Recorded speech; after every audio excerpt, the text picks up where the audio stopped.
Ruslan. And so you asked the numbers. 2015, towards the end of 2015, I had 16,000 subscribers. Wow. Short story, October 2015, I had 3 freelance clients. One was paying me 2,000, one was paying me 2,000, one was paying me 1,000, $60K a year, living with my wife in Vegas. Pretty comfortable. Keyword, comfort. Sometimes comfort can be an enemy. Whew. I was working on my side hustle, but I had 3 clients and I'm doing stuff online. By this time, video influencers, Benji and I were kind of doing that. And then I was doing Think Media, but I was basically like having 3 bosses. Week 1, October 2015, I get a call, Sean, we gotta let you go. We hired some full-time staff and we no longer need your, I'm doing like YouTube and social media and some optimization stuff online for them. Okay, no big deal. It's only one $2,000 client. I can replace that client. No big deal. Second week, get a call. Hey, Sean, you know what? This isn't working out. We got to let you go. Second $2,000 client, October 2015. Shoot, $4,000 gone. We're making like $400 or $500 a month from online income, but now it's like real thin because now we're at like $1,500 a month with that. Third week, God is my witness, right? Bring. Client calls me. I'm like, I know what you're going to say. You know what? Let me just say it for you. You know what I mean? Like the way this is going, like, Sean, we got to let you go. So we lost basically 80 to 90% of our income in the first 3 weeks of October. And I didn't know, I was scared to kind of tell my wife. I'm super nervous. Like, what are we going to do? Yep. And I do have, Ruslan, man, this is something that I hope encourages a lot of people. Finding that confidence, that Godfidence, finding that self-belief, even if the signs are there and even if the results are there, it's really hard. And it's sometimes easy to believe for others, but it's really hard to believe for yourself. And I know when you came to that first event, it was sort of the same thing. I'm like, bro, like if you just do this, you can crush it. Even Benji Travis, co-author of our book, YouTube Secrets, same thing. He would always be like, Sean, like you can do this, man. And I was always like, well, no, you can. And the freelance clients were also me wanting to be behind the camera or behind the laptop, which is a great place to be by all means. But sometimes you're actually scared to step out and do it. And so I'm like, what are we going to do? And I'm not seeing it. So I called David, a business mentor of mine. David, I just lost all my clients, man. I'm panicking. I'm freaking out. Now, a little bit about David. He sold a couple businesses back around the year 2000. Super smart businessman, independently wealthy. He doesn't worry about anything. Like this David Goldstein, man, just happy as a clam, right? Why would not a lot of stress or pressure? I mean, no, life happens to everybody, but I'm like, David, dude, I don't know what to do. Like I lost all these clients. And he goes, Sean, I'm not worried. And I'm like, it's the most offensive thing you could. I know you're not worried. David, I've never seen you worry. I know I'm calling you because I'm worried, bro. Yeah. That's lost $5,000. You have unlimited money, but you never share any of it with me. So like, like I know you're not worried. I don't know if you heard me. I am worried, right? And he goes, no, but listen, I'm so glad he said this. He was like, bro, at some point, entrepreneurs have to jump off the cliff, but God just kicked you off. It's time to fly.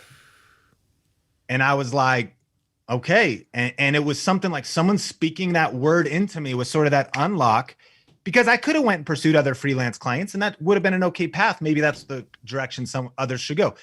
But he was so right. And it was actually in that moment that for the first time, I was like, I got no clients. I got this YouTube channel. I knew exactly what to do. There was no shred of doubt as far as what to do next. And so I just got to work and I started to post as many, just like you got in that hustle mode. I was like, as many uploads as I can do, as many intelligent uploads as I can do, as many different titles as I could do, as much strategy I could do. I'm gonna just hustle. And I worked 50, 60, 70, 80-hour weeks, like November through the holidays. And it was good timing because online shopping usually 4 to 10X's your affiliate income. So by January 2016, the Amazon affiliate income I made was $4,500 something dollars.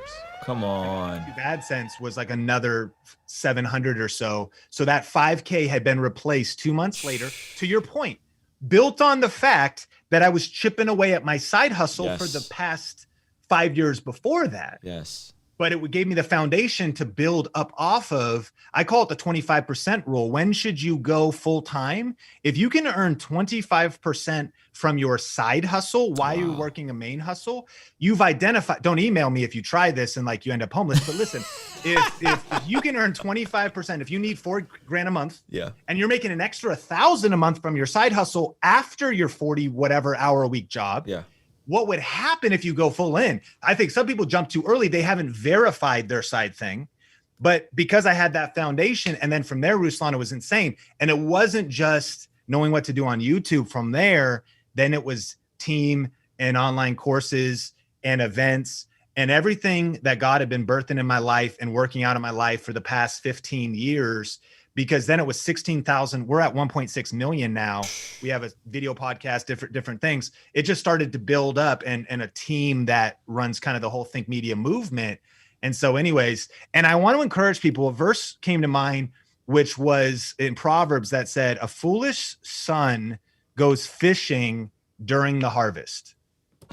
But basically a wise son recognizes a season of opportunity. And I'm kind of butchering the verse.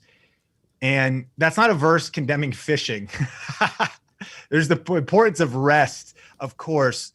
But I think what that tells me is I'm empathetic when people hit hard times.